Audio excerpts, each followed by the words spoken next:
ఉద్యోగులు ఉపాధ్యాయులకి సంబంధించి చూసుకుంటే పెన్షనర్లు చిరుద్యోగులు చూసుకుంటే ఈ బడ్జెట్ మాట వరుసకైనా ప్రస్తావన చేయలేదని చెప్పి తెలియజేస్తున్నా. ఉద్యోగులు ఉపాధ్యాయులు 4 లక్షల మంది ఉన్నారు. పెన్షనర్లు ఒక 4 లక్షల మంది ఉన్నారు.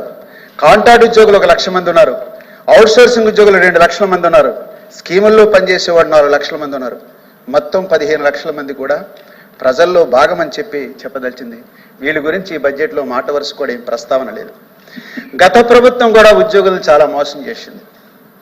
పిఆర్సీలు ఇవ్వలే, సిపిఎస్ రద్దన్నది చేయలే, సకాలంలో డిఐలు అమలు కాలే, సకాలంలో సార్ నేను మాట్లాడుతా సార్, మీరు ఏ రకమైన పిఆర్సీ ఇచ్చారో మాకు తెలుసు సార్, మా అందరికీ తెలుసు సార్, ఎన్ని నెలలు పిఆర్సీ బకాయిలు చెల్లించారో తెలుసు సార్, ఇంకా ఎంత అలో అండ్ అటు ఇటు స్పందన కాదని చెప్పేది. వాస్తవాలు మాట్లాడుకుంటే చాలా ఉన్నాయి. ఇప్పటికి కూడా 11 పిఆర్సీ పూర్తి కాలే, దాని బకాయిలు పూర్తి కాలే, రాబోయేటప్పుడు ఎప్పుడో చెల్లిస్తూ ఉన్నారు. మీ కాలంలో చెల్లించాల్సింది రాబోయే ప్రభుత్వాలు చెల్లించమంటే వెనకడికి ఎప్పుడు చెల్లించండి.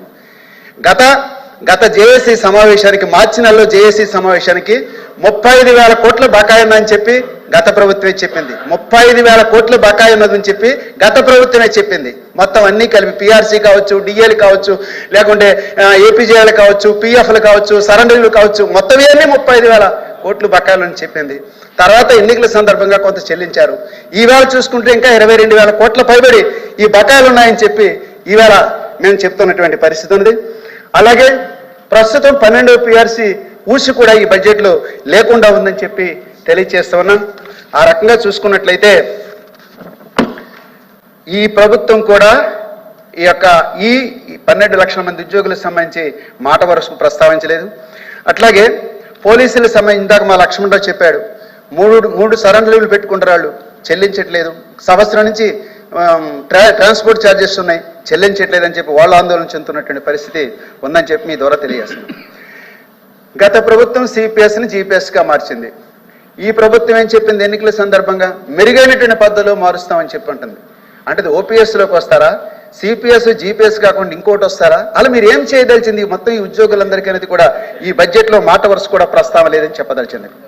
అట్లాగే కాంట్రాక్ట్ ఉద్యోగులు, అవుట్సోర్సింగ్ ఉద్యోగులు, scheme workers, daily wage, part time, guest టీచర్లు, రకరకాల పద్ధతిలో వీళ్ళందరూ కూడా పనిచేస్తున్నటువంటి పరిస్థితి ఉంది.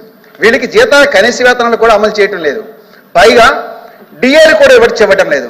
ఇప్పుడు 5 సంవత్సరాలకు ఒకసారి ఉద్యోగులకి లేకుంటే చాలా మందికి జీతాల్లో మార్పు లేనప్పుడు ఏ డిఏలో లేనటువంటి వాళ్ళకి ప్రతి 2 సంవత్సరాలకి జీతాలు పెంచాల్సిన అవసరం ఉందని చెప్పి కార్మిక సంఘాలు కోరుతున్నటువంటి పరిస్థితి ఉంది. ఆ రకంగా ఈ మొత్తం అందరికీ కూడా సంక్షేమాన్ని ఈ బడ్జెట్లో ప్రస్తావన లేదని చెప్తున్నా.